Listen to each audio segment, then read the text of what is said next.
சிவபுராணம். சிவபெருமானை எதிர்பார்த்து காத்து கொண்டிருக்கும் மேனை தேவி. பர்வதங்களை ஆளும் பர்வதராஜன் தனது தலைநகரம் முழுவதும் எம்பெருமான் அவருடன் பயணித்து வருபவர்களும் அரண்மனையை அடையும் விதமாக அவர்கள் பயணிக்கும் பாதங்கள் அனைத்திலும் அழகிய ஏற்பாடுகளும் எத்திசை திரும்பினாலும் மங்களகரமான ஒலிகள் கேட்கும் வண்ணமும் ஏற்பாடுகள் அனைத்தும் அமைக்கப்பட்டு இருந்தன. அவர்களின் பாதை நெடுங்களிலும் அலங்கரிக்கப்பட்ட யானைகளும் குதிரைகளும் வழி நெடுங்கிலும் நின்று மணமகன் வீட்டாரின் வருகைக்காக காத்து கொண்டு இருந்தனர். தனது தூதுவர்கள் மூலம் அறிந்த இமவான் மன்னன் தன் குடும்ப உறுப்பினர்களுடன் மங்கள இசையுடன் மணமகனின் வீட்டாரை கண்டு மிகுந்த வியப்பு கொண்டார். ஏனெனில் கனவிலும் காண இயலாத காட்சிகள் அல்லவா. அனைத்து தேவர்களையும் அவர்களின் அதிபதியான இந்திர தேவர் மற்றும் அசுரகுல குருதேவர்கள் என அனைவரும் ஒருமித்து பங்கு கொண்டனர். தேவர்கள் பயணிக்கும் வழி எங்கும் மன்னன் தனது படையை அலங்காரத்துடன் நேர்த்தியான முறைகளில் வைத்ததையும் மக்கள் கொண்ட மகிழ்ச்சியையும் கண்டு வியந்தனர். பின் அவர்கள் அனைவரும் திருமண ஏற்பாடுகள் நிறைந்துள்ள அரண்மனையை நோக்கி சென்றனர்.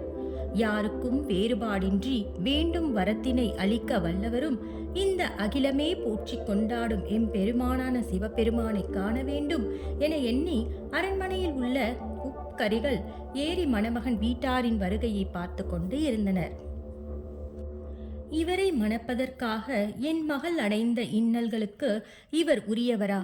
இந்திரன் போன்ற தேவர்களின் அழகில் சிறந்தவரா என மனதில் எண்ணியவாறு அவருடைய வருகைக்காக இமைப்பொழுதும் விலகாமல் காத்து கொண்டு இருந்தார். அவருடன் நாரதரும் எம்பெருமானின் உடன் வருபவர்களையும் அவர்களை பற்றியும் எடுத்து உரைத்து கொண்டு இருந்தார். அழகிய நடன அசைவுகளுடன் தேவ மங்கைகள் சூழ்ந்து வர மிகவும் நேர்த்தியான உடை அலங்காரத்துடன் இருந்த கந்தவர்களின் சிறந்தவரான விசுவாஸ்வை கண்டதும் தன் மகளை மணக்கப் போகும் மணமகன் இவர்தானா என்று மேனை நாரதரிடம் கேட்டார். இல்லை தேவி, இவர் சிவபெருமானின் சந்நிதானத்தில் கீதம் பாடும் கந்தவராஜன் விசுவாசு என்று கூறினார். நாரதர் கூறியதை கேட்ட மேனை தேவி ஆச்சரியத்தில் ஆழ்ந்தார். ஏனெனில் சந்நிதானத்தில் பாடக்கூடிய இவரே இவ்வளவு அழகுடன் இருக்கும்போது சிவபெருமான் எவ்வளவு அழகு உள்ளவராக இருப்பார் என எண்ணினார். அரண்மனையில் இருந்த எல்லா பெண்களையும் விட மகளே சிறந்தவள் என்றும் மேலும் தம் மகள் அடைந்துள்ள சிறப்பினை எண்ணி மிகவும் ஆனந்தம் கொண்டார் மேனை தேவி.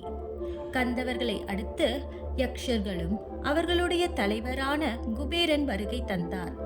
அவரை கண்டதும் இவர்தான் சிவபெருமானா என்று கேட்டார் மேனை தேவி. இல்லை தேவி, இவர்தான் குபேரன் என்றும் நவ நதிகளுக்கு அதிபதி ஆவார் என்றும் நாரதர் கூறினார். குபேரனை தொடர்ந்து வருணன், தேவ மங்கையர்களுடன் இந்திரன் என ஒவ்வொருவரையும் இவர்தானா சிவபெருமான் என கேட்டு வந்தார் மேனை தேவி. அவர் இவர்தானா என கூறியவர்கள் பற்றி தேவிக்கு நாரதர் எடுத்து கூறிக்கொண்டே இருந்தார். நாரதர் இவர் இல்லை, இவர்களை விட சிறந்தவர் எம்பெருமான் என கூற மேனை தேவியின் உற்சாகமோ பன்மடங்கு அதிகமாயிற்று. சொல்வதற்கு வார்த்தைகளே இல்லை என தன்னுடைய மகளை எண்ணி மிகவும் மகிழ்ந்தார்.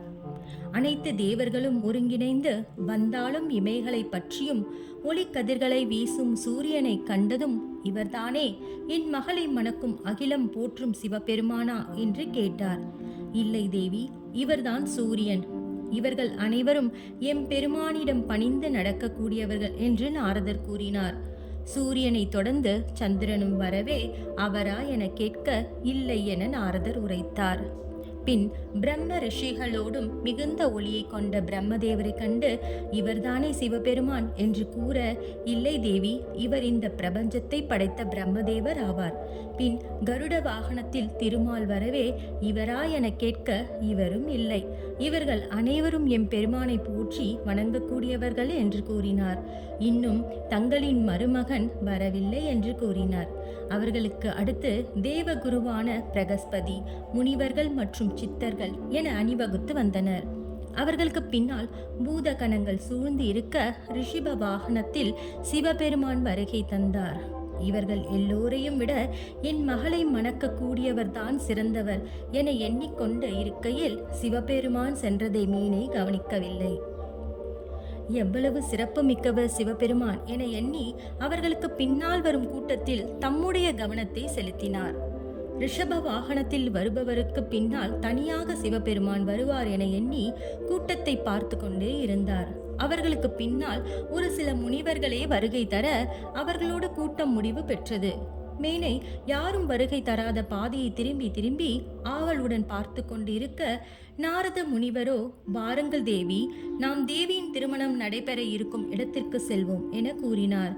இன்னும் சிவபெருமான் வரவில்லையே என்று மேனை தேவி கூறினார். இல்லை தேவி, நீங்கள் சிவபெருமானை காணவில்லையா?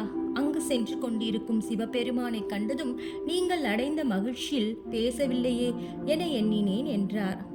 நான் அவரை காணவில்லையே, அங்கு அவர் எங்கு இருக்கிறார் என மேனை தேவி நாரதரிடம் கேட்டார்.